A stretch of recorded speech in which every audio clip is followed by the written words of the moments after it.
Fui entrenado para la guerra en la tierra, pero ahora lucho por almas. Jesús me mostró lo que está por venir.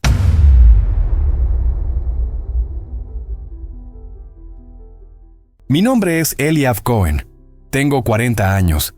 Y el 3 de julio de 2025 morí durante una misión militar en el norte de Israel. Lo que experimenté después de morir cambió completamente mi comprensión sobre la vida, la muerte y lo que realmente significa tener fe. Lo que voy a compartir contigo no es solo mi historia, es un mensaje que Jesús me pidió que entregara al mundo. Antes de continuar, necesito que entiendas algo importante. Todo lo que vas a escuchar realmente sucedió. Sé que puede sonar increíble, pero cada palabra es verdadera. Mi vida antes de julio de 2025 era completamente diferente a la que vivo ahora. Nací y crecí en Beersheba, en el sur de Israel. Mi familia era religiosa, pero de esa religiosidad tradicional que se vive más por cultura que por verdadera convicción. Mi padre trabajaba como ingeniero, mi madre era enfermera y yo era solo otro joven israelí que seguía las tradiciones porque así se esperaba. Cumplí con mi servicio militar obligatorio a los 18 años, pero después de terminar, decidí continuar como soldado profesional. Me casé con Sara cuando tenía 25 años. Tuvimos 2 hijos hermosos, David de 12 años y Miriam de 9. Vivíamos en una casa pequeña pero acogedora en las afueras de Beersheba. Los viernes por la noche encendíamos las velas del Sabbat. Los sábados íbamos a la sinagoga, y yo pensaba que eso era suficiente para estar bien con Dios. Pero en el fondo había algo que siempre me inquietaba. Cuando estaba solo, especialmente durante las largas noches de guardia en la frontera, me preguntaba si realmente conocía a Dios o si solo estaba siguiendo rituales vacíos. Había momentos en los que oraba y sentía como si mis palabras se perdieran en el vacío. Había una frialdad en mi corazón que no entendía, una distancia entre lo que profesaba creer y lo que realmente vivía. Mi trabajo como soldado me había endurecido. Después de 15 años de servicio, había visto demasiada violencia, demasiado odio, demasiada muerte. Poco a poco, mi corazón se había vuelto insensible, no solo hacia la guerra, sino hacia mi familia, hacia mi fe, hacia todo lo que debería haber sido importante. Sara me decía que había cambiado, que ya no era el mismo hombre con el que se había casado. Tenía razón. Yo había construido muros alrededor de mi corazón, pensando que me protegerían, pero en realidad me estaban matando por dentro. Seguía cumpliendo con mis deberes religiosos, pero era como un actor representando un papel. Mi fe se había convertido en pura apariencia. Los niños me preguntaban por qué papá siempre estaba tan serio, por qué ya no jugaba con ellos como antes. Yo les respondía que era por el trabajo, que los adultos tienen responsabilidades importantes, pero la verdad era que había perdido la capacidad de conectar genuinamente con las personas que más amaba. Entonces llegó ese día que cambió todo para siempre. El 3 de julio de 2025 amaneció como cualquier otro día. Me levanté a las 5:30 de la mañana, me puse el uniforme militar que había vestido miles de veces y recité mi oración matutina. Pero esa mañana algo era diferente. Mientras pronunciaba las palabras sagradas, sentí una extraña nostalgia, como si fuera la última vez que las diría. Recuerdo que me detuve por un momento mirando mi reflejo en el espejo y pensé, Eliav, ¿qué estás haciendo con tu vida? Sara estaba preparando el desayuno para los niños. La besé en la frente antes de irme, y por primera vez en meses le dije que la amaba. Ella me miró sorprendida, porque hacía tiempo que no expresaba mis sentimientos tan abiertamente. Ten cuidado hoy, me dijo, y había algo en su voz que me hizo detenerme en la puerta. Siempre tengo cuidado, le respondí sonriendo. No, Eliav, hoy es diferente. No sé por qué, pero siento que debo decírtelo. Te amo y estoy orgullosa de ti. Esas fueron las últimas palabras que escuché de mi esposa antes de morir. Llegué a la base militar y todo parecía normal. Mi unidad tenía una misión rutinaria de patrullaje en la frontera norte. Éramos 6 soldados experimentados, habíamos hecho esa misma ruta cientos de veces. Mientras esperábamos las órdenes finales, estuve conversando con mi compañero Daniel sobre nuestros planes para las vacaciones. Él me contaba que quería llevar a su familia a visitar Europa, y yo le decía que Sara y yo habíamos estado pensando en hacer un viaje a las montañas. ¿Sabes qué, Eliav?, me dijo Daniel mientras revisaba su equipo. Después de tantos años en esto, a veces me pregunto si vale la pena todo el riesgo que corremos. Alguien tiene que hacerlo, le respondí. Alguien tiene que proteger a nuestras familias. Sí, pero ¿alguna vez piensas en qué pasaría si no regresáramos a casa? Su pregunta me quedó resonando en la mente. Era extraño que me preguntara eso justo ese día. Salimos en 2 vehículos blindados hacia la zona de patrullaje. El paisaje era hermoso. Colinas verdes, el cielo azul despejado, algunos pastores con sus rebaños a la distancia. Era uno de esos días en los que te das cuenta de lo hermoso que es el mundo, y te preguntas por qué los seres humanos insistimos en llenarlo de conflictos y guerras. Íbamos por una carretera que habíamos recorrido innumerables veces. Yo estaba en el segundo vehículo, mirando por la ventanilla y pensando en mis hijos. David había comenzado a hacer preguntas difíciles sobre mi trabajo, sobre por qué existe la guerra, sobre por qué Dios permite que las personas se lastimen entre sí. Yo no había sabido qué responderle. De repente, mi compañero que conducía gritó, ¡explosivo en el camino! Fue lo último que escuché antes de que el mundo se volviera blanco. La explosión fue tan poderosa que nuestro vehículo blindado voló por los aires. Recuerdo la sensación de estar flotando, de dar vueltas en el aire y luego... nada. Absolutamente nada. Cuando abrí los ojos, estaba parado junto a los restos humeantes del vehículo. Pero algo estaba terriblemente mal. Podía ver mi propio cuerpo tirado en el suelo, a unos metros de distancia. Llevaba puesto el uniforme militar desgarrado. Había sangre por todas partes, y mi rostro estaba completamente inmóvil. Era la cosa más extraña que había experimentado en mi vida. Estaba viendo mi propio cuerpo desde afuera, como si fuera otra persona. Podía ver a mis compañeros gritando, corriendo hacia mí, tratando de reanimarme. Daniel estaba arrodillado junto a mi cuerpo, presionando mi pecho, gritando, «Eliab, no te vayas. Quédate conmigo». Pero yo no estaba ahí. Yo estaba parado a unos metros, observando toda la escena como si fuera una película. Podía escuchar los sonidos, pero como si vinieran de muy lejos. Escuchaba la radio crepitando, alguien pidiendo evacuación médica de emergencia, el sonido de un helicóptero acercándose. Lo extraño era que no sentía dolor. No sentía miedo, solo una profunda paz, como si hubiera despertado de un sueño largo y pesado. Era como si toda la tensión, toda la ansiedad, toda la pesadez que había cargado durante años hubiera desaparecido de repente. Vi cuando llegaron los paramédicos. Los vi trabajando desesperadamente sobre mi cuerpo, usando todas las máquinas que tenían. Uno de ellos gritó, «No hay pulso, llevamos 15 minutos sin signos vitales». Fue en ese momento que entendí que estaba muerto. Pero la muerte no era como la había imaginado, no era un final, era una transición. Mientras observaba mi cuerpo sin vida, comencé a sentir como si algo me estuviera jalando suavemente hacia arriba. No era físico, era como si mi alma estuviera siendo atraída hacia otro lugar. Miré hacia arriba y vi algo que jamás podré olvidar. Un túnel de luz dorada que se extendía infinitamente hacia el cielo. La luz no era como la luz del sol, era viva, pulsante, llena de amor y paz. Sentí que ese túnel me estaba llamando, invitándome a entrar. Sin pensarlo, comencé a moverme hacia esa luz. No estaba caminando, estaba flotando, elevándome gradualmente. A medida que me acercaba al túnel, la paz que sentía se intensificaba. Era como si todo el dolor, toda la confusión, toda la frialdad que había tenido en mi corazón durante años se estuviera derritiendo. Entré en el túnel y comencé a viajar a una velocidad increíble. Pero no sentía vértigo ni miedo. Al contrario, sentía como si estuviera regresando a casa después de un largo viaje. La luz me envolvía completamente, y pude sentir que no estaba solo. Había presencias amorosas a mi alrededor, seres que me acompañaban en ese viaje. Cuando salí del túnel, me encontré en un lugar que no puedo describir adecuadamente con palabras humanas. Era como si estuviera parado en una explanada inmensa, rodeada de muros antiguos que brillaban con una luz dorada.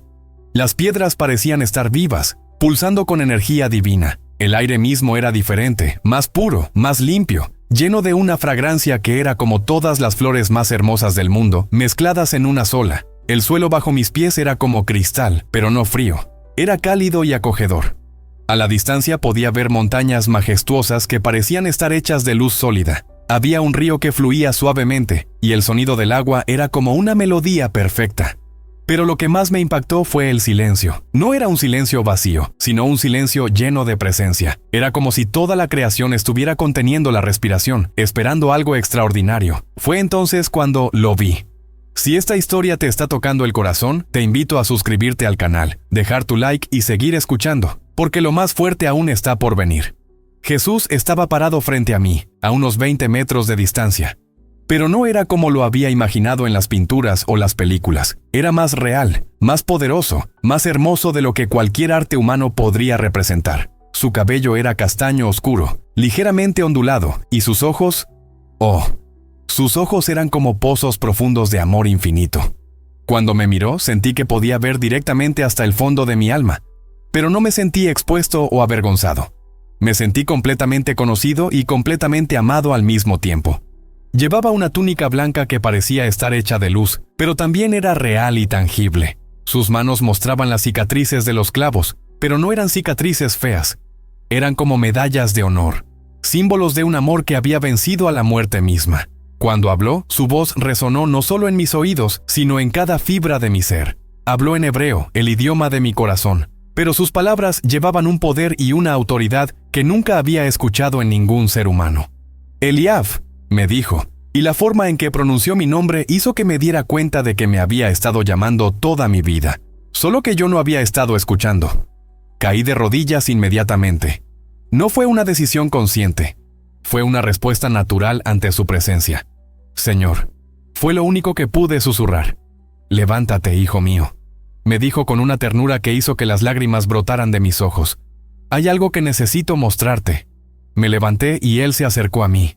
Cuando estuvo cerca, pude sentir el amor emanando de él como ondas de calor. Era un amor perfecto, sin condiciones, sin juicios, pero también sin concesiones. Era un amor que exigía todo porque lo daba todo. Eliav, me dijo, has vivido 40 años en la tierra, pero nunca has estado realmente vivo. Has seguido tradiciones, has cumplido rituales, has profesado fe, pero tu corazón ha estado muerto. Sus palabras deberían haberme lastimado, pero no lo hicieron. Eran verdaderas, y la verdad que viene de Dios no hiere, libera. Sí, Señor, respondí. Sé que tienes razón, pero te amo, continuó. Y porque te amo, no puedo dejarte regresar sin que veas lo que realmente está sucediendo en el mundo. Hay algo que mi pueblo necesita entender, y tú vas a ser mi mensajero. Extendió su mano hacia mí, y cuando la tomé, sentí una corriente de energía divina que me llenó completamente. Era como si cada célula de mi ser estuviera siendo renovada, como si estuviera siendo creado de nuevo. Ven, me dijo, te voy a mostrar la realidad espiritual que está oculta a los ojos humanos. De repente estábamos parados en lo que parecía ser un lugar elevado, como una montaña gigantesca que se extendía por todo el universo. Desde ahí podía ver la Tierra, pero no como la había visto antes. Podía ver las dimensiones espirituales que normalmente están ocultas a los seres humanos. Mira, me dijo Jesús, señalando hacia la tierra. Lo que vi me dejó sin aliento.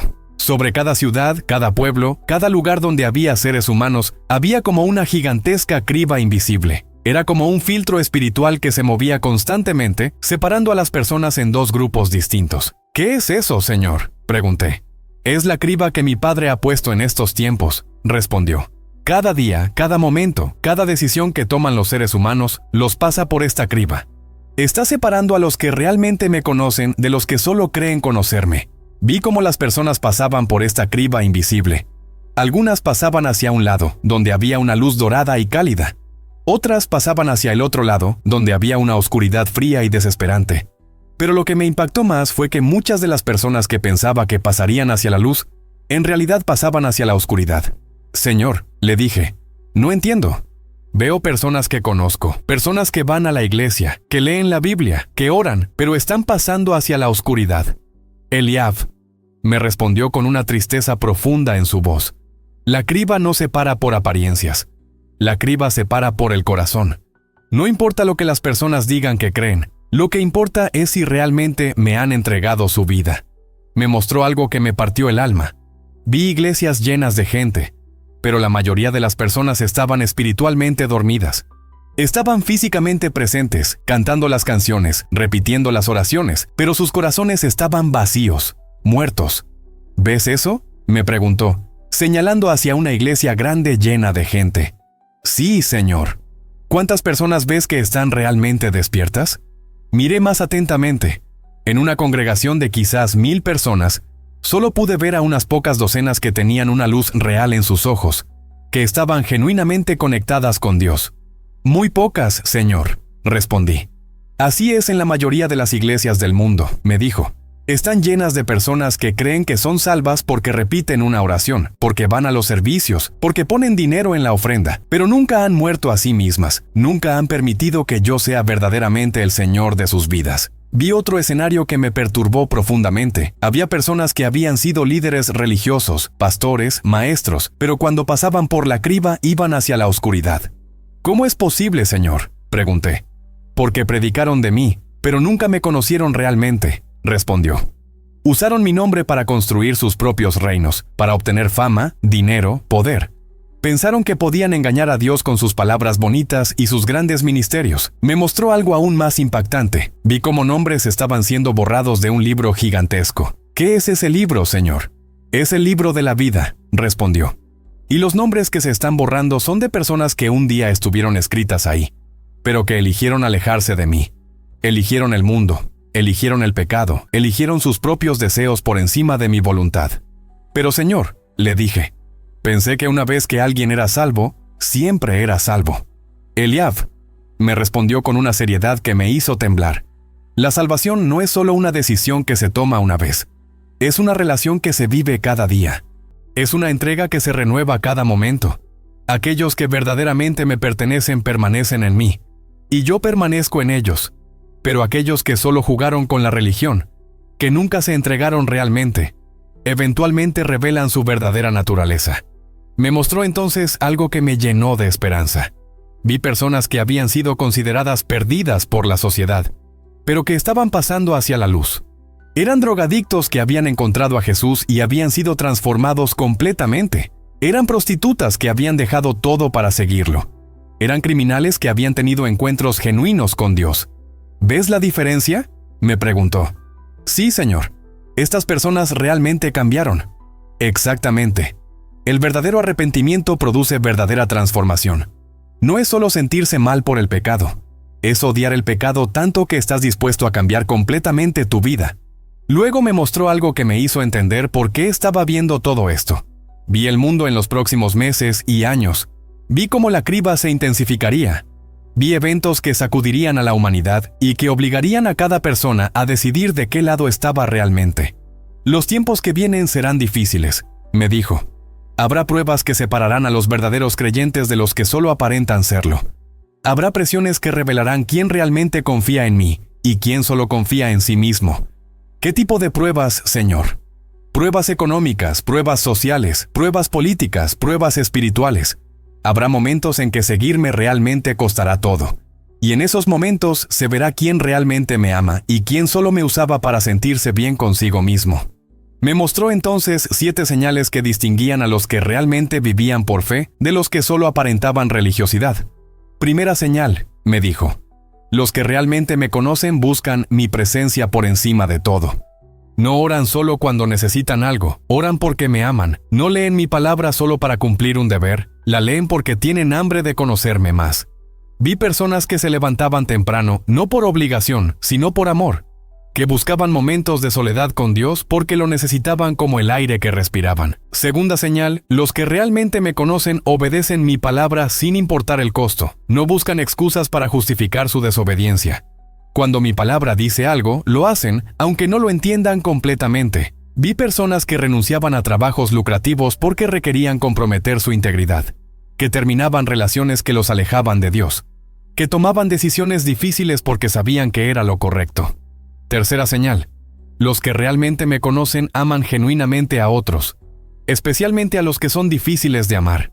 No es solo ser amable con los que son amables contigo, es amar a tus enemigos, perdonar a los que te han herido, servir a los que no pueden devolverte el favor. Vi personas que cuidaban a enfermos terminales, que visitaban prisioneros, que adoptaban niños abandonados, que perdonaban a quienes les habían hecho daño terrible. Cuarta señal, los que realmente me conocen están dispuestos a sufrir por mi causa.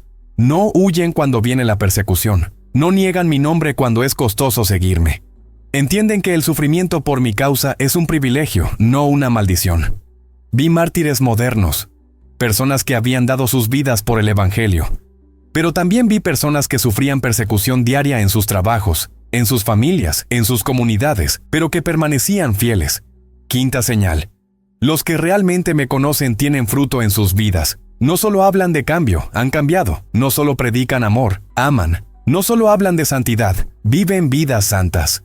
Vi transformaciones reales, matrimonios restaurados, adicciones vencidas, caracteres cambiados, vidas que eran testimonio viviente del poder de Dios. Sexta señal. Los que realmente me conocen comparten el Evangelio naturalmente.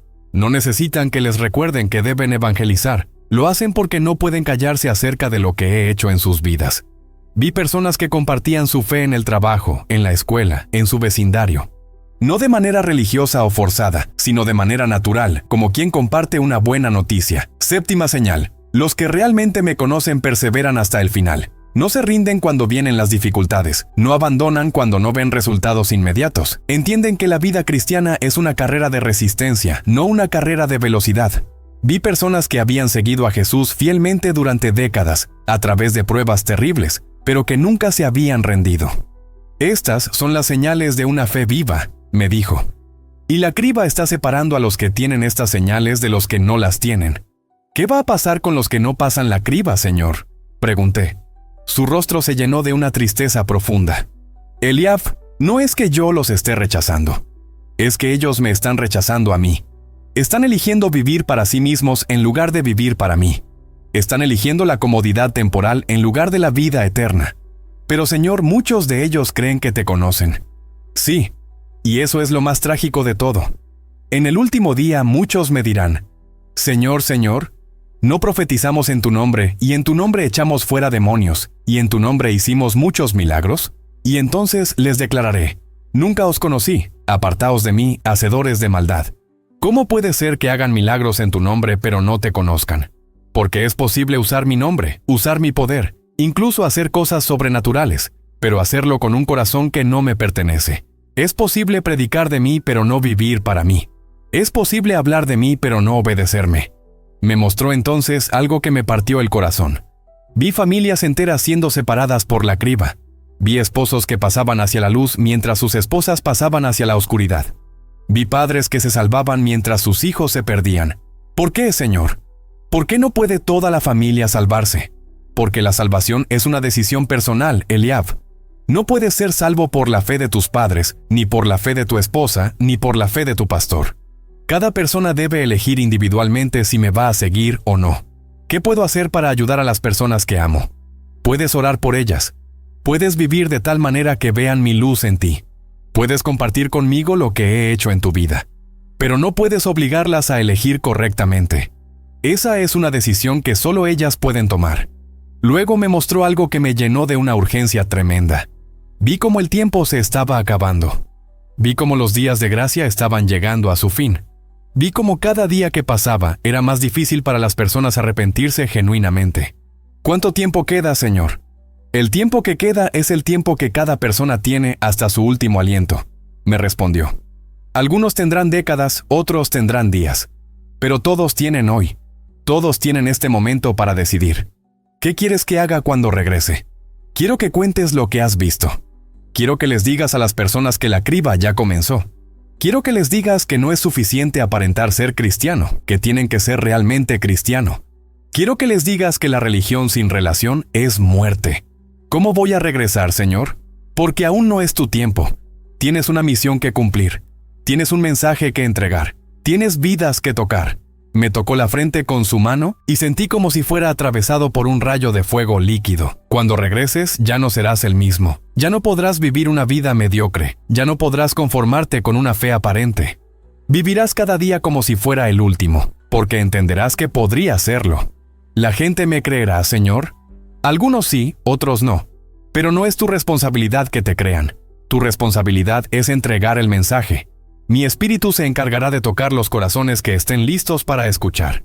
De repente comencé a sentir como si fuera jalado hacia atrás. «Señor, no quiero irme», grité. «Eliab», me dijo con una sonrisa llena de amor. «No te estoy enviando lejos de mí. Te estoy enviando conmigo. Donde vayas, yo iré contigo. Lo que hagas, lo harás en mi poder. Lo que digas, lo dirás en mi nombre. ¿Volveré a verte? Cuando tu misión esté completa, volverás a casa.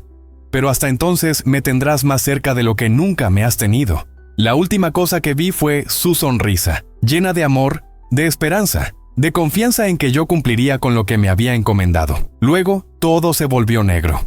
Desperté en una cama de hospital, con tubos conectados por todo mi cuerpo. Había máquinas pitando alrededor de mí y una enfermera que gritó: «¡Está despierto! ¡El paciente está despierto!». Inmediatamente llegaron médicos corriendo. Uno de ellos me miró con ojos llenos de asombro y me dijo: «Señor Cohen, usted estuvo clínicamente muerto durante 47 minutos. Es médicamente imposible que esté vivo, y mucho menos que esté consciente y sin daño cerebral». Pero yo sabía que no era médicamente imposible. Era un milagro. Sara llegó corriendo con los ojos llenos de lágrimas. «Eliav, pensé que te había perdido para siempre». «No me perdiste», le dije tomando su mano. «Me encontré». Los siguientes días fueron una avalancha de doctores, pruebas médicas, periodistas y personas que querían saber cómo había sobrevivido. Pero yo solo podía pensar en una cosa: el mensaje que Jesús me había dado. 2 semanas después, cuando me dieron de alta del hospital, tomé la decisión más importante de mi vida. Renuncié al ejército, después de 15 años de servicio. Después de haber construido toda mi identidad alrededor de ser soldado, lo dejé todo. Sara no entendía. «¿Cómo vamos a vivir? ¿Cómo vamos a mantener a los niños?». «Dios proveerá», le respondí. Y sabía que era verdad. Comencé a compartir mi testimonio donde quiera que me dieran la oportunidad. Primero en nuestra sinagoga local, donde muchos me miraban con escepticismo. Luego en iglesias cristianas, donde algunos me recibían con gozo y otros con desconfianza. Pero no importaba la reacción que recibiera. Yo sabía que tenía que entregar el mensaje que Jesús me había dado. Cada vez que hablaba, podía sentir su presencia conmigo, guiándome, dándome las palabras exactas que cada audiencia necesitaba escuchar. Los primeros meses fueron los más difíciles. Perdimos casi todos nuestros ahorros. Algunos de nuestros amigos dejaron de hablarnos, pensando que me había vuelto loco. Incluso algunos familiares se distanciaron de nosotros. Pero también comenzaron a suceder cosas extraordinarias. Personas que habían estado viviendo vidas cristianas tibias comenzaron a buscar una relación real con Dios. Matrimonios que estaban al borde del divorcio se reconciliaron. Jóvenes que habían abandonado su fe regresaron a los caminos del Señor. Cada testimonio de transformación me recordaba por qué había vuelto a la vida. No era para mí, era para ellos, para las personas que necesitaban escuchar que era posible tener una fe real, una relación genuina con Jesús. Sara, que al principio estaba preocupada por nuestro futuro económico, comenzó a ver cómo Dios realmente proveía para nosotros. Aparecían invitaciones para hablar en diferentes lugares, siempre con la ofrenda exacta que necesitábamos. Llegaban donaciones inesperadas justo cuando más las necesitábamos. Pero más importante que la provisión material, Sara comenzó a ver el cambio en mí. Por primera vez en años me veía verdaderamente vivo. Me veía con pasión, con propósito, con una paz que no dependía de las circunstancias. «Es como si hubieras resucitado», me dijo una noche mientras cenábamos. «No solo tu cuerpo, sino tu alma». Tenía razón. Yo había resucitado. No solo había vuelto de la muerte física, había vuelto de la muerte espiritual en la que había estado viviendo durante años. Mis hijos también comenzaron a ver la diferencia. David, que antes evitaba hablar conmigo sobre temas espirituales, ahora me hacía preguntas profundas sobre Dios, sobre la vida, sobre la eternidad. Miriam, que había estado actuando de manera rebelde, comenzó a suavizar su corazón. Una noche, mientras oraba con ellos antes de dormir, David me dijo: «Papá, quiero conocer a Jesús como tú lo conoces». Fue uno de los momentos más hermosos de mi vida. Ver a mi hijo entregar su corazón genuinamente al Señor, no por tradición o por presión, sino por amor, me confirmó que todo por lo que había pasado había valido la pena. Pero no todo fue fácil. También enfrenté oposición. Algunos líderes religiosos me acusaron de herejía. Algunos cristianos me dijeron que mi mensaje era demasiado fuerte, que estaba asustando a la gente. Algunos judíos me acusaron de traición por hablar de Jesús. Hubo momentos en que dudé. Hubo noches en que me preguntaba si realmente había visto lo que creía haber visto. Pero cada vez que dudaba, recordaba los ojos de Jesús, recordaba su voz, recordaba la realidad de lo que había experimentado. Y entonces seguía adelante, porque sabía que este mensaje no era mío, era suyo. Y Él me había encomendado entregarlo. Ahora han pasado varios meses desde mi experiencia, y cada día veo más claramente cómo la criba continúa operando. Veo cómo las personas están siendo separadas por sus decisiones diarias. Veo cómo algunos están despertando a la realidad espiritual, mientras otros se hunden más profundamente en la ilusión. Y por eso estoy aquí hoy, hablándote a ti que estás escuchando esto, porque sé que no es casualidad que hayas llegado hasta aquí. Sé que Jesús tiene algo que decirte a través de mi testimonio. Tú sabes en el fondo de tu corazón que este mensaje era para ti. Tal vez has estado viviendo una vida cristiana de apariencias. Tal vez has estado siguiendo tradiciones religiosas sin tener una relación real con Dios. Tal vez has estado posponiendo la decisión de entregarle verdaderamente tu vida a Jesús. Pero hoy es el día. Hoy es el momento en que puedes decidir pasar de la religión muerta a la vida abundante que Él ofrece. Hoy es el día en que puedes dejar de aparentar ser cristiano y comenzar a ser realmente cristiano. Jesús no me mostró la criba para asustarte, sino porque te ama, porque no quiere que seas separado hacia la oscuridad, porque quiere que pases hacia su luz maravillosa. ¿Qué vas a hacer con este mensaje? ¿Vas a seguir viviendo como si no fuera real? ¿Vas a seguir posponiendo la decisión más importante de tu vida? ¿O vas a hacer lo que yo hice? ¿Vas a caer de rodillas ante Él? ¿Vas a entregarle completamente tu vida? ¿Vas a permitir que Él sea verdaderamente tu Señor y Salvador? La criba está operando ahora mismo. Cada minuto que pasa, cada decisión que tomas, te está posicionando de un lado o del otro. No esperes hasta que sea demasiado tarde. Jesús te está llamando ahora a algo más profundo. Te está llamando a una vida real, a una fe genuina, a una relación verdadera con Él. No esperes que sea demasiado tarde para abrir los ojos. El tiempo se está acabando. Pero mientras tengas aliento, tienes esperanza. Hoy puede ser el día en que todo cambie para ti. Hoy puede ser el día en que realmente nazcas de nuevo. La eternidad se decide en vida. Y tu vida es ahora. ¿Qué vas a decidir?